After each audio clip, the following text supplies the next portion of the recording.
Quando vai dando, eu vim no ônibus, eu vim de carro para cá, conversando com a minha esposa, que eu não gosto desse tempo friozinho. Ela gosta muito desse tempo friozinho, eu não gosto muito desse tempo frio. Ainda que aqui não é frio, aqui é agradável, né?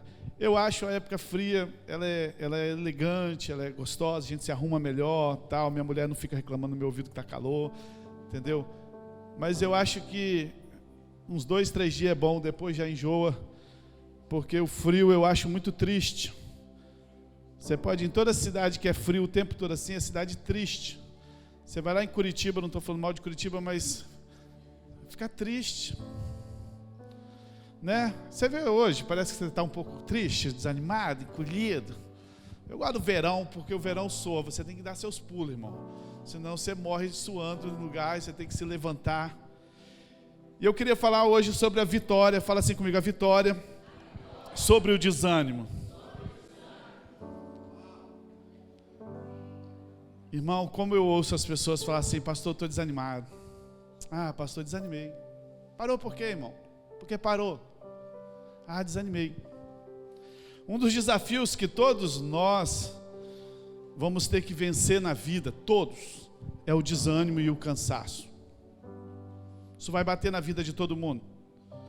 Quando eu falo de desânimo, eu estou falando daquela sensação de prostração, sabe?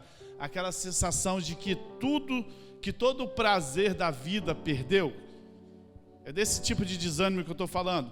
As coisas continuam acontecendo no seu redor, mas você continua indiferente, você não está nem aí. Vai ter encontro com Deus, 29, 30 e 31 de julho. Não dou nem o né? Vai ter culto quarta-feira lá em Flechal. Vai ter jantar de casar. Vai ter encontro de casar. Falar nisso, vai ter encontro de casar esse final do ano, amém, amado? Tem 2 vagas ainda. E a pergunta é assim: quando é que o desânimo chega? Quando é que o desânimo bate nas nossas vidas? Quando a batalha se torna longa demais. Sabe, quando aquilo que nós estamos batalhando se torna muito longo, aquilo que nós estamos esperando, quando as dificuldades, elas parecem que elas ficam demasiadamente grandes. Você se esforça e parece que nada acontece. Você luta e parece que nada acontece. Quando é que o desânimo bate? Quando aquela mulher está esperando por um filho, ela crê no filho, ela quer ter um filho, sabe? Ela ora, ela jejua, mas ela não consegue ficar grávida. E ela chega no final, pastor, estou desanimado. Quando é que o desânimo bate? Quando o casal ou um dos dois estão lutando para melhorar o casamento, luta para melhorar, mas parece que nada melhora. E ela chega, pastor, desanimei. Quando é que o desânimo bate? Quando alguém está aguardando uma promoção lá no trabalho, e quando sai a oportunidade, em vez de ser você, é outro. O desânimo bate. Quando você quer passar num concurso, você estudou para passar naquele concurso, mas você não passou no concurso.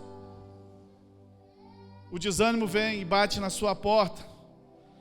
Muitas vezes o desânimo bate na sua porta quando você tem crido numa libertação de um vício, de um pecado, de algo que você quer vencer, mas você não consegue vencer, e você luta, e parece que você não consegue vencer, e o desânimo vem e bate. Quando é que o desânimo bate? Quando você está lutando com uma enfermidade, e parece que essa enfermidade não acaba, não vai embora, e você desanima. Você lê lá Isaías 53, você vem para a ceia cheio de fé, você profetiza, mas parece que a enfermidade não vai embora, e você desanima. Você desanima quando você vê todo mundo casando e você não casa.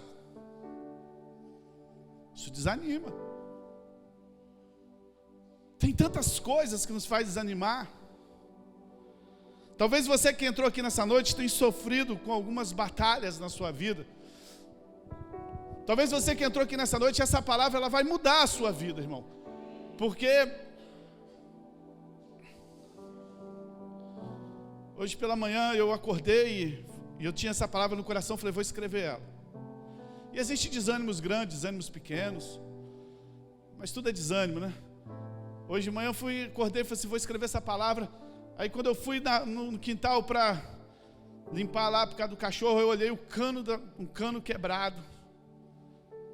Só que a conexão que estava quebrada, ela estava dentro de um concreto. E eu olhei para aquilo e desanimei. Eu falei, não, Deus. Não, primeiro eu acordei, eu abri a porta, o cachorro tinha levantado o negócio, feito uma bagunça. Foi até aí estava bom, que não é a primeira vez. Quando eu vou lá no quintal, eu vejo aquele cano quebrado. Eu desanimei, eu falei, Deus, não vai dar tempo de eu escrever essa palavra, eu não tenho nem ferramenta para consertar. Peguei o telefone e liguei para o Raí. Aí eu falei, não, Raí, eu estou ocupado, estou atendendo agora, daqui a pouco eu vou por aí. E sabe, deu aquele desânimo, a hora foi passando. Quando deu 10h30, quase 11 horas, eu não tinha terminado de consertar aquilo ainda, 11 horas, acho que acabou. Aí tinha um almoço especial lá para minha esposa, e eu falei, agora vou ter que comer, né? Acabou de comer no domingo, o que você faz, irmão? Você dorme, irmão. Tem um negócio na comida do domingo, que ela te joga, ela te destrói, irmão. Subi para deitar um pouquinho, falei, eu vou deitar um pouquinho, porque eu peguei para fazer, falei, não vou conseguir fazer, comecei a escrever e fiquei tonto, falei, não, vou dormir um pouco. Aí falei, você quer saber uma coisa? Desanimei. Falei, não vou levar essa palavra hoje. Fui lá no meu arquivo, a minha esposa fala que eu tenho um arquivo, né? Fui lá no meu arquivo, mais de 2.000 palavras. Comecei a olhar. Nenhuma dava para pregar. Isso aqui não dá, não é isso, não é isso, não é isso, não é isso, não é isso, não é isso, não é isso. Eu falei, Deus, eu vou ter que escrever essa palavra, eu estou desanimado. Aí desci, fui para o escritório, comecei a escrever. Isso é um desânimo bobo. Mas talvez você que entrou aqui nessa noite, você esteja vivendo um desânimo da sua vida espiritual. Talvez você esteja vivendo um desânimo no seu casamento, nas suas finanças, eu não sei. Não sei qual é a área. Eu só sei que Deus quer falar com você, porque se não fosse isso, eu teria escolhido outra palavra. Então presta atenção, amado. Nem respira. Deus vai falar com você hoje. Gálatas 6:9, Paulo dá um conselho para a gente. Gálatas capítulo 6, verso 9.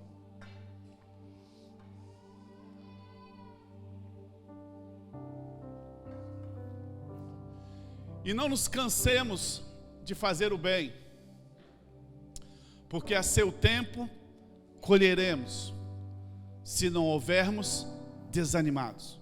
Deixa esse versículo aí. Talvez você tenha feito as coisas certas, mas você não tem tido os resultados que você gostaria de ter. Você tem feito aquilo que parece ser certo.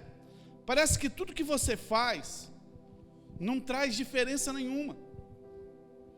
Não melhora nada, não muda nada.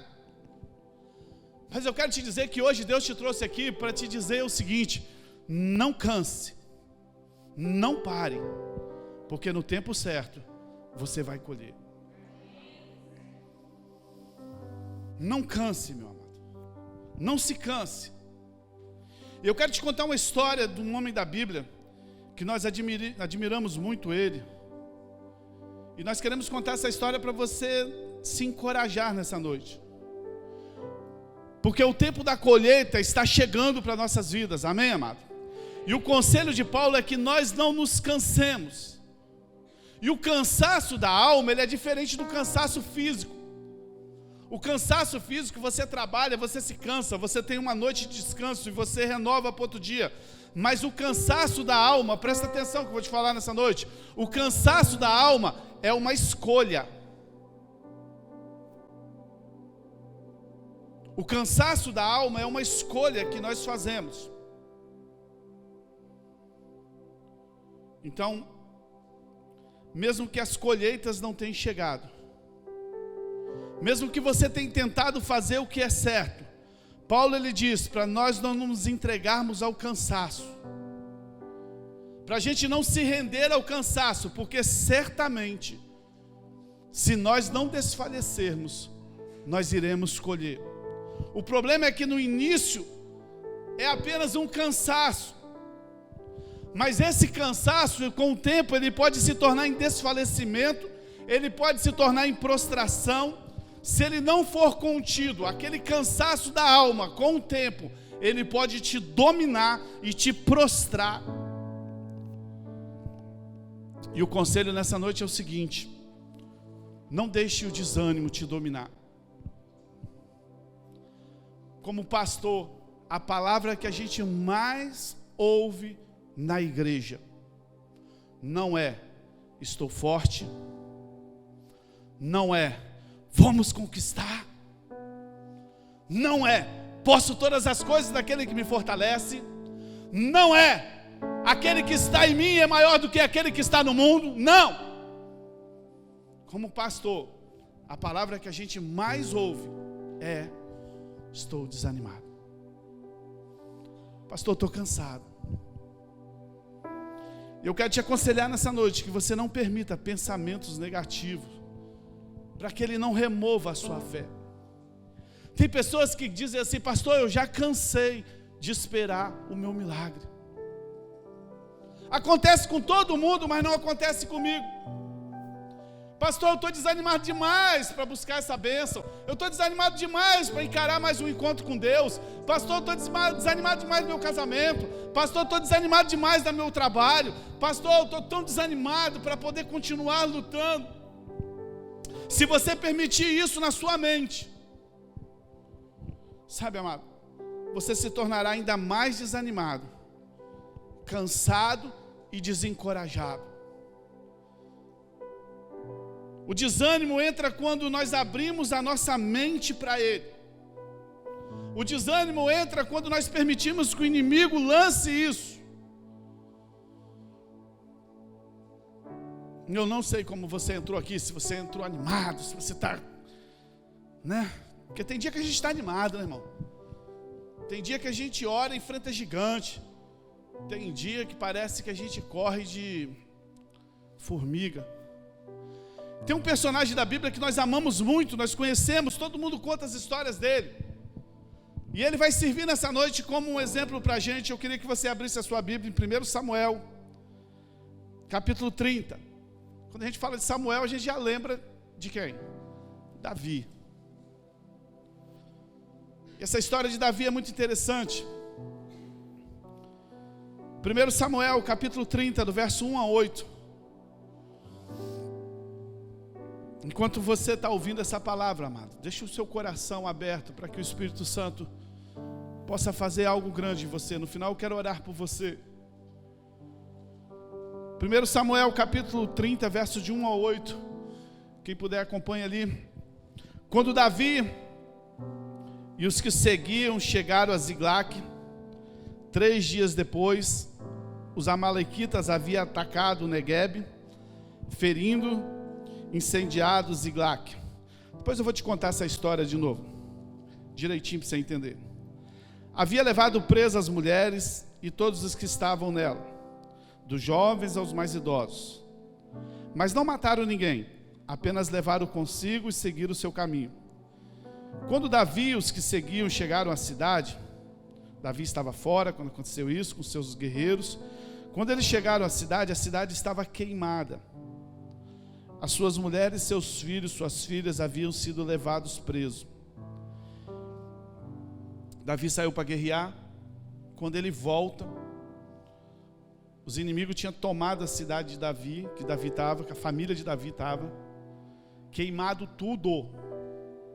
E Davi estava guerreando uma guerra, fazendo a coisa certa, que tinha que ser feito. Verso 4. Então Davi e a tropa que o seguia choraram bem alto, até ficarem sem forças para chorar. Irmão, você já chorou? Já. Mas você já chorou para ficar sem força para chorar? E nós estamos falando de Davi, dos guerreiros, né? Dos valentes de Davi. Verso 5. As 2 mulheres de Davi também foram levadas presas, Ainoã, a Jerezita, e Abigail, que havia sido mulher de Nabal, o carmelita. Davi também se angustiou, pois a tropa falava em apedrejá-lo, porque toda a tropa estava amargurada por causa dos seus filhos e de suas filhas. Mas Davi fortaleceu no Senhor seu Deus. Davi disse a Abiatar, o sacerdote, filho de Alimeleque: traze-me um colete sacerdotal. E Abiatar trouxe o colete e a Davi. Então Davi consultou o Senhor, dizendo: devo perseguir essa tropa? Terei condições de alcançá-la? E o Senhor lhe respondeu: persegue, porque certamente alcançarás e recuperarás tudo. Davi estava fazendo a coisa certa, mas ele estava tendo resultados diferentes. Presta atenção, o profeta chega para Davi, quando Davi tinha aproximadamente 17 anos. O profeta Samuel, e disse para ele assim: olha Davi, você vai ser, Deus te escolheu para ser o rei. Você será o novo rei de Israel. Depois que o profeta faz isso, 13 anos se passam, e Davi vivia perambulando pelo deserto, de cidade em cidade, sem rumo certo, porque Saul perseguia ele. E o texto diz que um dia ele, voltando da batalha, com 600 homens, ele chega na cidade, e a cidade que estava a família dele estava toda destruída. Todos os bens saqueados, todas as casas queimadas, e a sua esposa e os seus filhos levados pelo inimigo. Eu tenho certeza que esse foi certamente o momento mais triste, mais difícil da vida de Davi. O momento que ele mais se desesperou e desanimou. Davi ainda não era rei, e embora Deus tivesse prometido que ele seria rei, as circunstâncias que Davi estava passando fazia entender que as promessas que Deus tinha para a vida dele não iria se cumprir. Ora, 13 anos que já havia passado, que Davi tinha recebido uma promessa que ele ia ser rei. 13 anos Davi fugindo de cidade para cidade, se escondendo de caverna para caverna, se escondendo para tudo quanto é lugar, e nada acontece, e Davi lutando, até que um dia ele chega na cidade que ele deixou a família dele. Quando ele chega lá, ele vê tudo destruído, ele vê as casas queimadas, ele vê os homens que estavam com ele, se juntam e falam para ele assim: olha, é culpa sua. Samuel, o profeta, havia morrido, e Saul seguia em perseguir Davi, 13 anos, e agora o pessoal que estava com Davi, que tinha se juntado com Davi nessa empreitada, o acusa que ele era culpado, e a Bíblia diz que eles sentam e choram, e eles choram tanto, irmão, que não teve mais força para chorar. Talvez você já deu aquele chorinho igual eu dei hoje: meu Deus, quebrou. Não, a Bíblia diz que eles choraram, que não tinha mais força para chorar. Isso fazia parecer para Davi que aquela promessa nunca ia acontecer.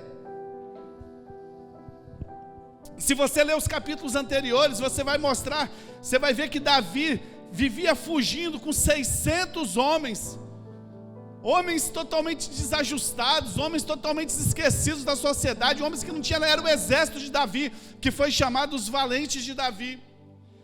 A situação para Davi estava tão difícil, a pressão que Davi estava passando, que o rei queria matá-lo, estava tão difícil. E você deve lembrar que Davi é do povo de Israel. A situação estava tão difícil para Davi, que Davi escolheu se esconder na cidade dos filisteus, que era inimigo dele. Eu não sei se você já passou pressão assim. 13 anos a promessa não cumpre, você vai ser rei, o rei tenta matar ele o tempo todo, ele corre para lá, ele corre para cá, o profeta morre, sabe, não tem mais lugar para ele se esconder. Davi escolhe, sabe, é inacreditável, Davi preferiu se esconder na cidade dos filisteus para fugir do rei. Foi quando a crise bateu de vez em Davi. Davi estava lá, e ele falou assim: vou voltar para a cidade de Ziglag para ver minha família. Quando ele chega na cidade de Ziglag, já não bastava o rei perseguindo ele, já não bastava toda aquela pressão que ele estava vivendo, já não bastava estar vivendo entre os inimigos dele. Quando ele chega na cidade, ele encontra a cidade queimada, ele encontra a cidade queimando, sabe, a sua família e a família dos seus homens todos foram levados como escravos, sabe, totalmente destruídas, e ele não tinha filho, ele não tinha mais ninguém. Eu não sei se você já passou um problema de desânimo assim, mas esse era o Davi. E a pergunta nessa noite é: o que produz desânimo? O verso 4 e 6 diz que eles se desesperaram. O desânimo começa com desespero. Fala assim: o desânimo começa com desespero. O desespero geralmente é a resposta mais comum na crise. A Bíblia diz, como eu falei, diz que os seus homens choraram até não ter mais força para chorar. É absolutamente normal chorar, e ainda mais em situações assim. É normal você, quando entra num problema, numa crise, chorar. Isso é normal para todo mundo.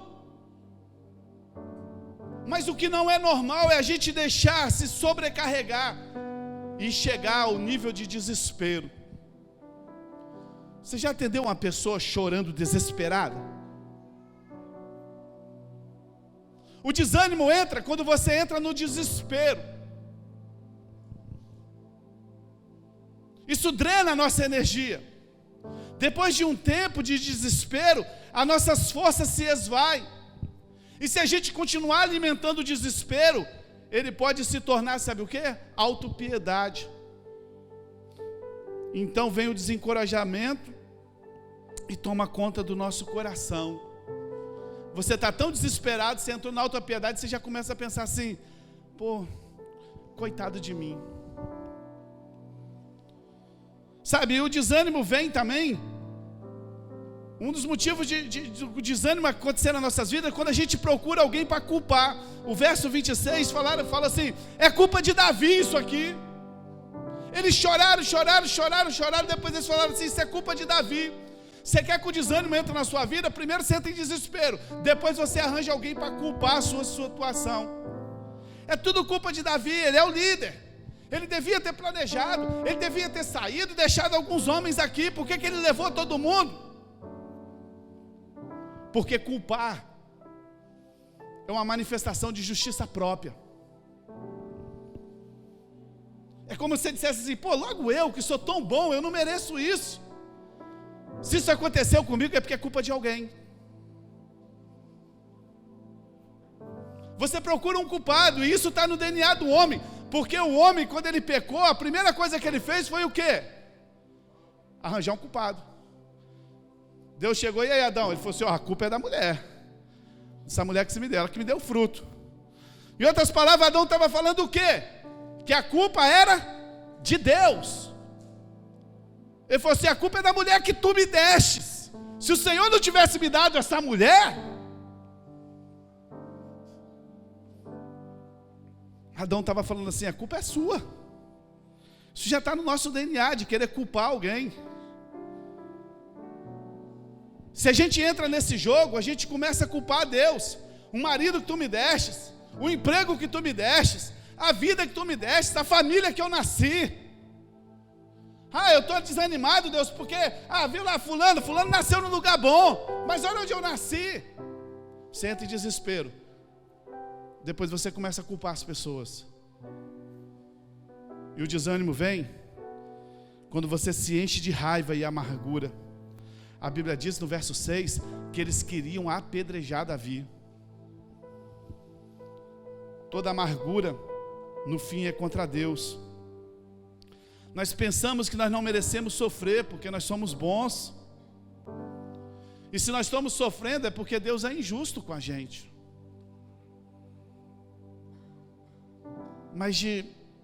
Mas que todos, amado, mais do que todos, Davi era o cara que deveria se encher de mais amargura ali. Aqueles homens que estavam com Davi, aqueles homens eram homens rejeitados. Aqueles homens eram as escórias da sociedade. Davi se encontra com eles na caverna e fala assim: ó, vocês sabiam que o profeta Samuel me ungiu a rei? É? Você está fazendo o que aqui? É porque ainda o rei está me perseguindo, mas eu tenho uma promessa: eu vou ser rei sobre Israel. E esses caras, a Bíblia diz que eram os endividados, eram as escórias, viviam fugindo de caverna em caverna. Então eles viram para Davi e falam assim: então se você vai ser o rei, vou fazer o seguinte, nós vamos lutar com você. E se você virar rei, você lembra da gente. Na primeira situação, eles culparam Davi. Davi era aquele que era para estar mais amargurado. 13 anos a promessa, levar a minha família, estou fazendo a coisa certa. Mas Davi não agiu assim. Por anos, irmão, os irmãos de Davi olharam para ele com desrespeito. Os irmãos de Davi olharam para ele como um nada.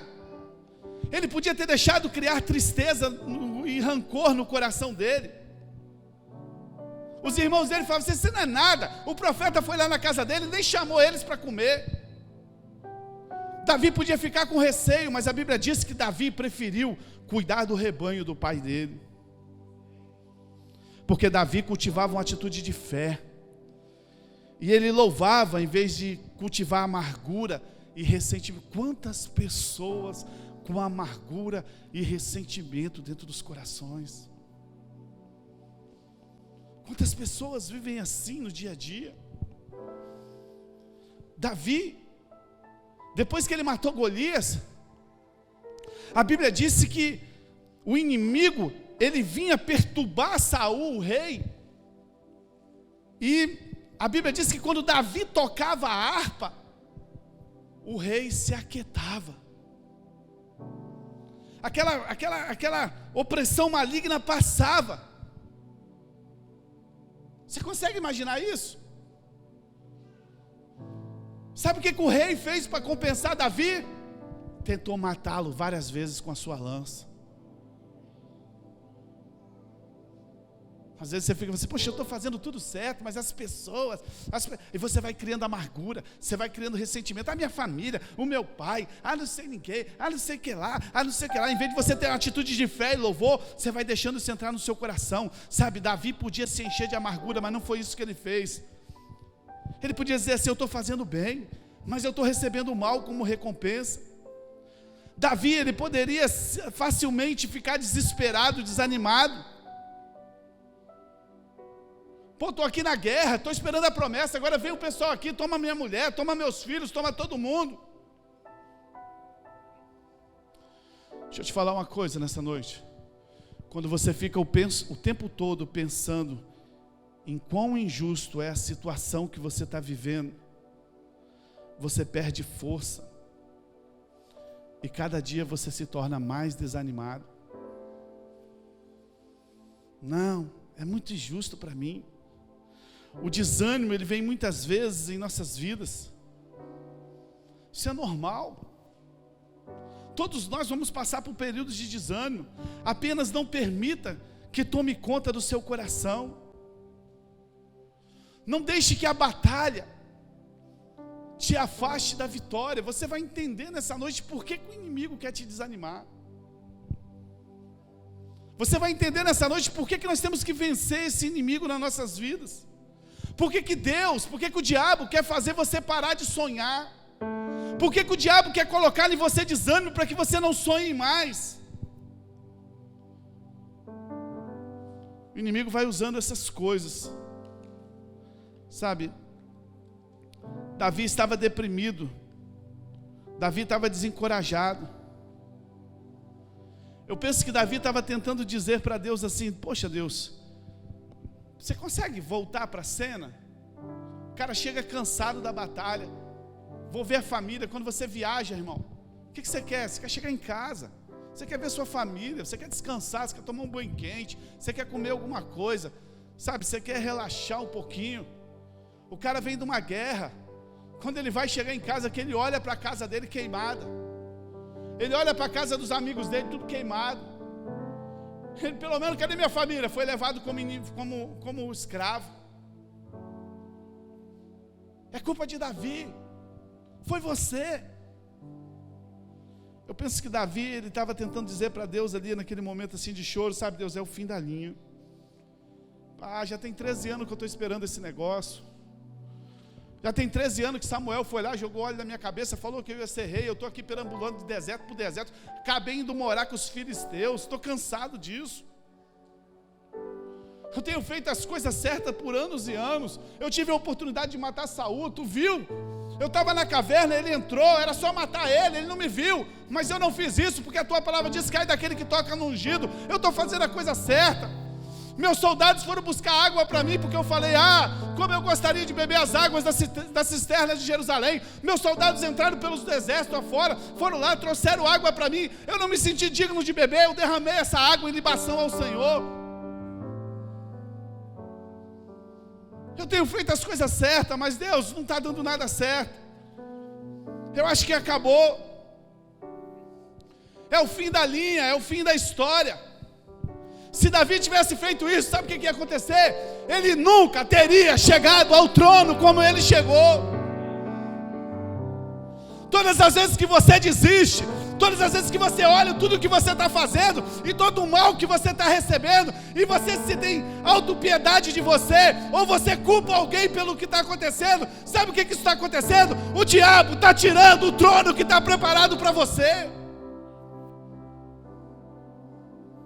Todas as vezes que você se justifica e fala assim: eu posso fazer isso, ninguém está fazendo. Para que eu vou ter um namoro santo? Ninguém está namorando santo. Para que eu vou ficar pensando em reino? Está todo mundo pensando. Mas a Bíblia diz que Davi não fez isso. Davi não fez isso. E é aqui que eu quero entrar para você nessa noite. Presta atenção, o desânimo sempre vai entrar na sua vida. Se você culpar os outros, se você achar que você é melhor que os outros, se você ficar com autopiedade de você. Todavia, Davi, em vez de desistir, a Bíblia diz que ele se levantou, ele se reanimou no Senhor seu Deus. A Bíblia diz que ele se levantou com fé, enquanto os outros reclamavam, enquanto os outros se enchiam de amargura, enquanto os outros se enchiam de ressentimento, ele se levantou e declarou: o Senhor é a minha força, aleluia. Enquanto muitos estão se enchendo de amargura, enquanto muitos estão se enchendo de ressentimento, porque se acham bom demais e a bênção não chegou para a sua vida, deixa eu te dizer nessa noite: se levante, meu amado, se levante e se enche da força do Senhor. Confesse que aquele que está em você é maior do que aquele que está no mundo. Declare que você é forte no Senhor. Declare que você é ungido. Você foi capacitado para agir de forma sobrenatural, para pelejar a batalha da fé. Declare isso quando você fala a coisa certa sobre você, meu amado. Existe um espírito de fé, de coragem que se levanta, e a sua vida é alargada. Mas enquanto que você fica se achando coitadinho, enquanto você fica achando que o mundo é difícil para você, a única coisa que acontece é desânimo. Mas quando você se levanta, a Bíblia diz que ele se levantou, e ele se levantou de ânimo, e o ânimo foi recobrado.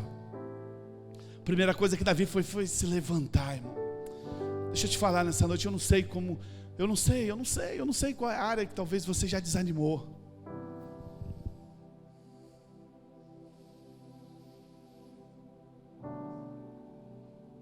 Não sei qual é a área que você já jogou a toalha. Mas Deus está mandando você nessa noite se levantar de novo, recobrar suas forças, sabe? E a Bíblia diz que Davi, depois dele se levantar, ele chegou para o sacerdote e ele falou para o sacerdote assim: traz para mim a estola sacerdotal.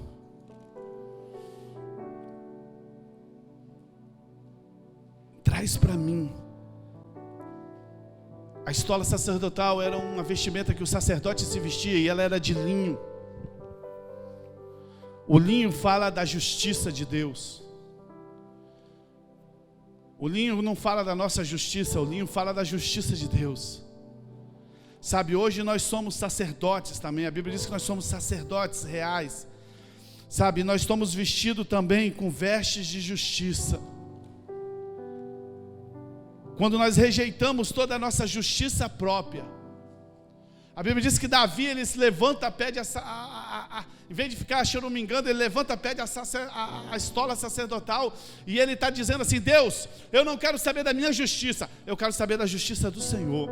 E hoje, quando nós rejeitamos a nossa justiça própria e nos vestimos com a justiça de Cristo, pela fé, nós também podemos vencer qualquer coisa na nossa vida, meu amado.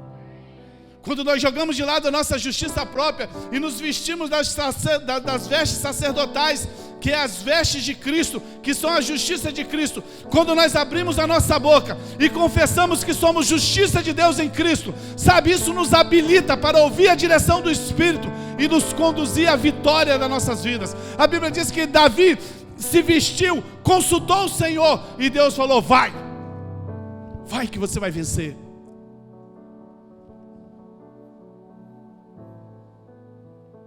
Agora, nós temos a escolha.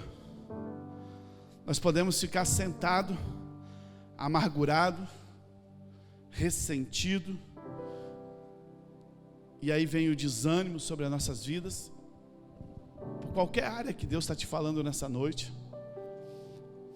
e viver a vida esperando alguém ter dó da gente.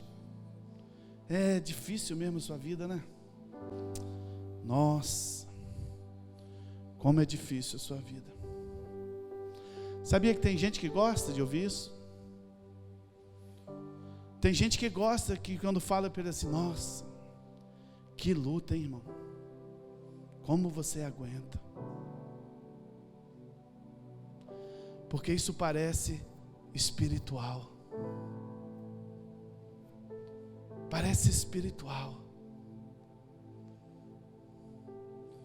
Isso é a mais demoníaca religião que existe dos infernos, mas parece espiritual.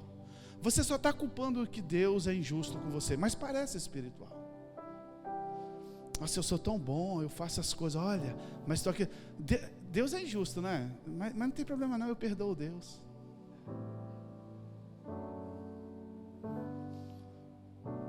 A gente pode escolher viver com ressentimento no nosso coração, ou arranjar um culpado, né? Ou arranjar, não, todos são culpados, eu pelo menos sou menos culpado. Você pode arranjar um culpado, ou pelo menos achar que você é menos culpado. Não, meu casamento não é bom. Assim, todo mundo tem erros, né, pastor? Todo mundo tem erros, mas vou te falar, minha mulher, ela é muito pior que eu. Meu marido é muito pior do que eu. Você pode se prostrar no desânimo, você pode arranjar um culpado, você pode viver de ressentimento, de amargura, você pode culpar o próprio Deus. Estou aqui na igreja há 20 e poucos anos, todo mundo vai casando, todo mundo vai chegando de carro, todo mundo vai crescendo, eu continuo nessa vida. Tadinho, a vida é muito difícil para você. Eu nunca esqueço uma célula que eu fui visitante, mas não era ímpia, ela era cristã. E na célula você sabe que todo mundo fala, né? E ela dizia assim: minha vida é muito difícil. Meu marido é isso. Falou 20 minutos do marido. Tá vendo essa minha perna aqui? Essa perna minha aqui é isso. Essa enfermidade. Mas pastor, eu estou na igreja todo domingo, eu faço isso, eu faço aquilo. Meu filho, pastor, não sei o quê. E eu ouvindo isso. Nunca tinha visto a mulher, a primeira vez que ela tinha na cela, e ela era amiga do dono da casa, que tinha a cela. No final eu virei para ela e falei assim: a senhora já é cristã? Não sei de onde eu tirei isso, o Espírito Santo me deu. Eu falei assim: sim. Eu falei: a senhora já se batizou? Ela falou assim: não me batizei ainda não. E eu falei desse jeito para ela assim: você não tem coragem nem de tomar a decisão que te cabe, que é se batizar, que você crê em Jesus, e você fica aqui dando esse testemunho, querendo acusar Deus de ser injusto com você e ruim com você. Faça a sua parte para que Deus pelo menos possa ter a oportunidade de fazer a dele. Uma mulher fechou a cara, acabou a cela, voltei para casa, não dormi aquela noite. Quer dizer, não dormi 20 minutos aquela noite.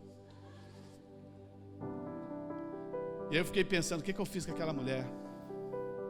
O que eu fiz com aquela mulher? Passou, acabou. Passou 1 mês, 2 meses, voltei lá na cela. E a mulher sumiu, nunca mais foi na cela. Passei 2 meses, voltei naquela cela. Quem estava lá 2 meses depois? A mulher. Irmão, deixa eu falar uma coisa para você, eu não tinha lugar para mim, eu abaixava a cabeça, eu falei, hoje eu apanho aqui.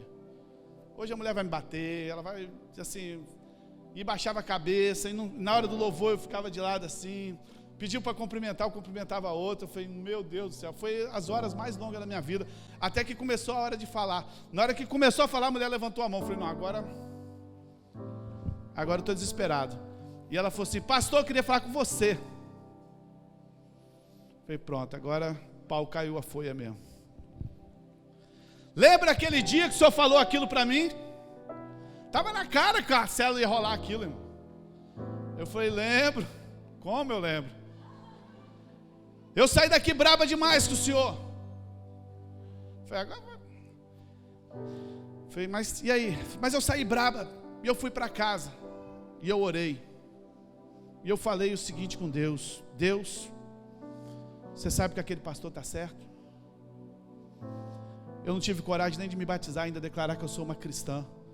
E eu fico me acusando o Senhor de não abençoar a minha vida. Pastor, eu fui na igreja e me batizei no outro domingo. Não tem meu marido já melhorou. Não tem minha perna, sarou! Meu filho vai recuperar, pastor. Irmão, aquilo saiu um peso das minhas costas. Nós fizemos uma festa naquela célula. Sabe por quê? Aquela mulher tinha escolhido achar que Deus era injusto com ela. E ela estava desanimada, porque ela olhava para a vida dela, para a justiça própria dela, e ela achava que Deus era injusto. E você pode continuar desse jeito com a sua vida também. Ou você pode fazer como Davi, se levantar. Está difícil? Sacode a poeira. Você não é a última Coca-Cola do deserto não, irmão. Todo mundo passa por problemas. Quem diria que quarta-feira o nosso amigo ia perder o pé? Falasse isso para ele, não saía nem de casa. Fazia campanha de oração, chamava pastor, ungia tudo. Mas as coisas acontecem.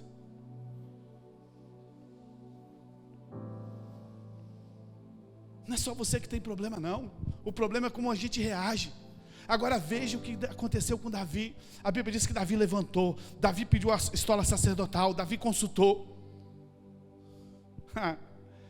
Pode subir o mistério, que eu vou acabar com 2 minutos.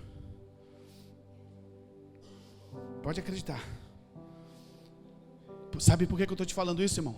Porque a sua vitória, presta atenção no que eu vou te falar aqui agora. Presta atenção. A sua vitória está mais perto do que você imagina. A sua vitória está muito mais perto do que você imagina. Como Davi, sabe, você pode estar passando um tempo difícil, de tribulação, de cansaço, de desânimo. Mas você precisa lembrar que o propósito de Deus não mudou. A promessa de Deus não mudou e ela vai cumprir na sua vida. E o diabo sabe disso, ele colocou desânimo em você. A Bíblia diz que Davi recobrou o ânimo dele, perseguiu o inimigo, foi atrás do inimigo, matou o inimigo, trouxe as mulheres de todos para casa, trouxe os filhos de todos para casa e mais, Deus entregou todo o ouro, todo o despojo, todo o dinheiro que aquele povo exército tinha, entregou tudo para Davi. Davi voltou com a família e milionário.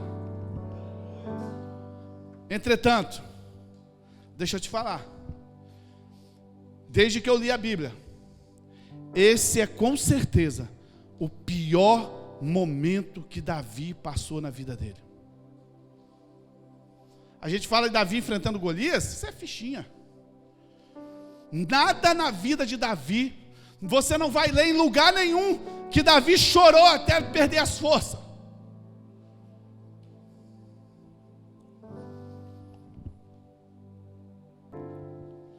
Agora presta atenção.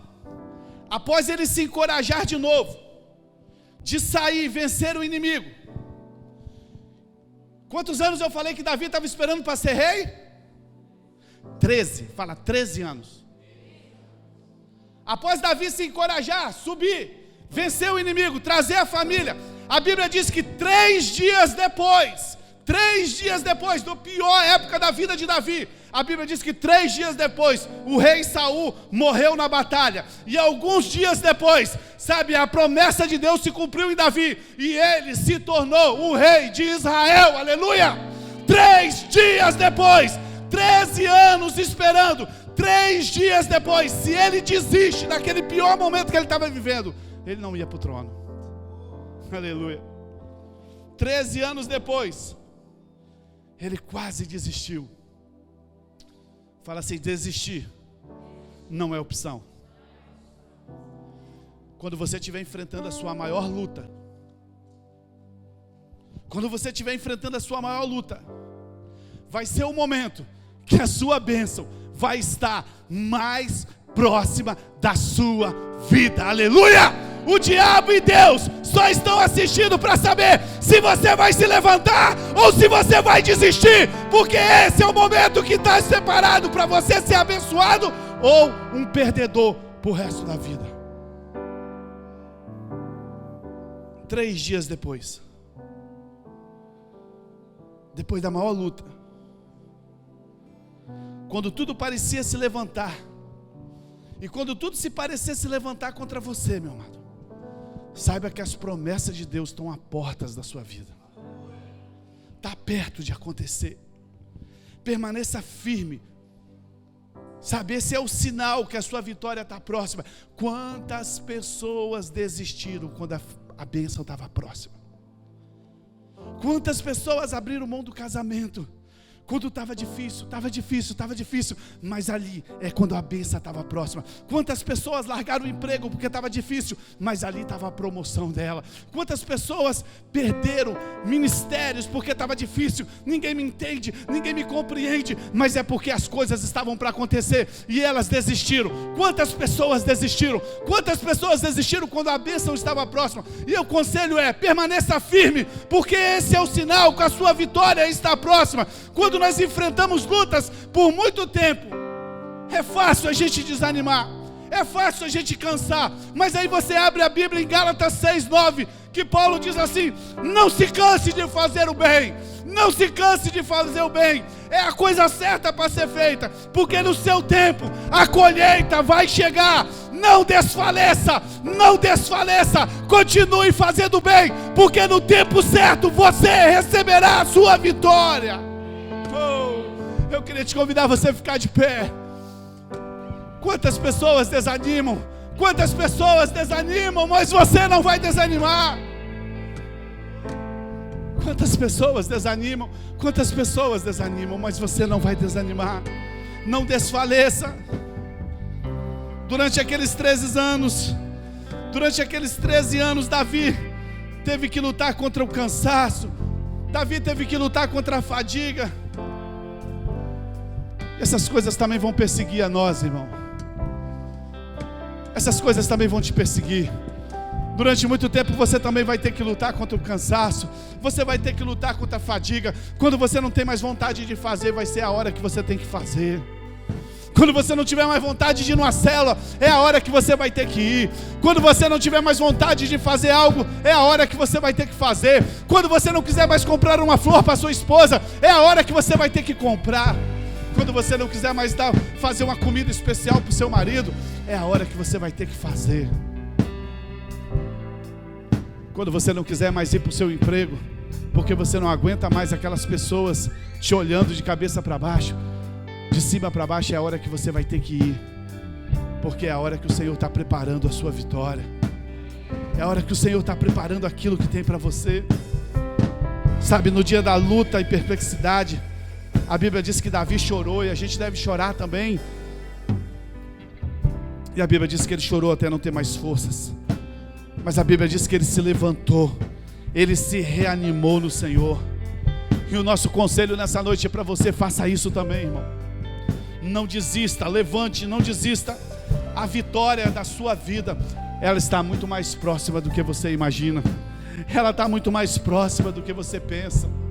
Sabe, amado, os céus e a terra, os céus e o inferno, o diabo, está todo mundo assistindo, olhando o que é que vai fazer. O que é que ele vai fazer? Vai desistir ou vai se levantar? Deus está falando para você nessa noite: você vai desistir ou vai se levantar? Vai continuar desanimado? Vai ficar chorando até não ter mais forças? Vai arranjar culpado para os seus problemas? Vai culpar o próprio Deus dos seus problemas? Vai achar: a culpa é de fulano, a culpa é dessa igreja, a culpa é de não sei o quê? Ou você vai dizer: Deus, hoje eu estou mais forte do que antes, pode me usar. Pode me usar, Deus. Se vista da estola sacerdotal, não da sua justiça, se vista da justiça de Cristo. Talvez as pessoas olham para você, elas não te entendem, elas não te dão mínima, elas não reconhecem o que você faz. Não tem problema, não tem problema.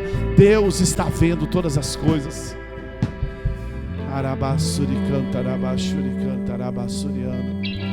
Feche os seus olhos nessa noite. Não desista, não desfaleça, porque no tempo certo você vai colher.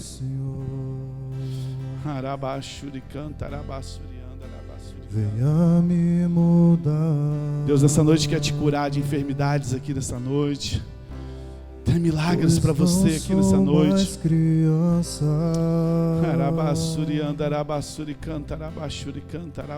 Tenho que lutar. Não desista, não desista, não desista. Mas as lutas vêm acabando comigo. Preciso caminhar só para ti. Deus está falando com você nessa noite. Só para ti caminhar, só para ti. Deus está te preparando, meu amado. Deus está te preparando para o trono. Deus está te preparando para o trono. Se você for do jeito que você está, você vai se ensoberbecer. Deus está te preparando para cumprir a promessa. Faz parte as lutas. Faz parte isso nas nossas vidas. Faz parte. Deus manda dizer para você não desistir, meu amado. Pois não sou mais criança.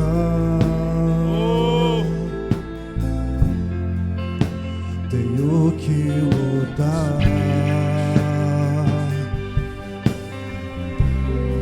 Mas as lutas vêm acabando comigo.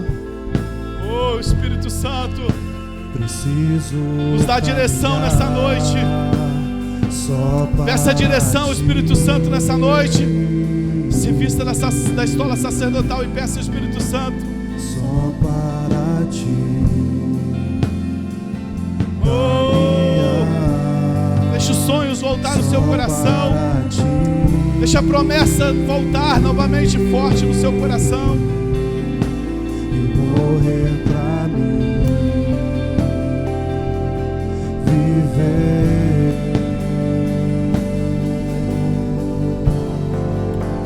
Viver para mim, viver para ti, e me derramar aos teus pés, e me entregar só pra ti. Levante-se nessa noite. Viver para ti, recobre as suas forças. e me derramar